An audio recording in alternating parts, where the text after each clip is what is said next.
Install the monitoring signal cable for the FAN unit.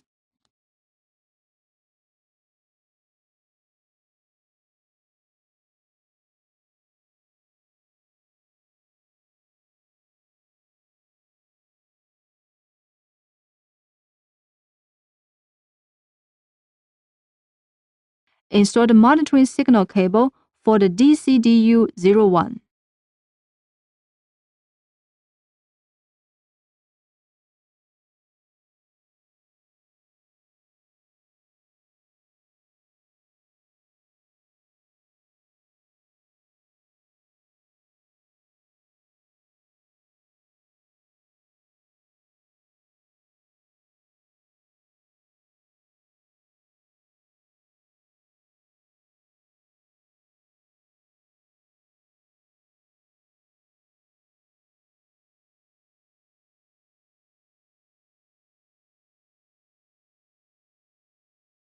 Install the BBU alarm cable.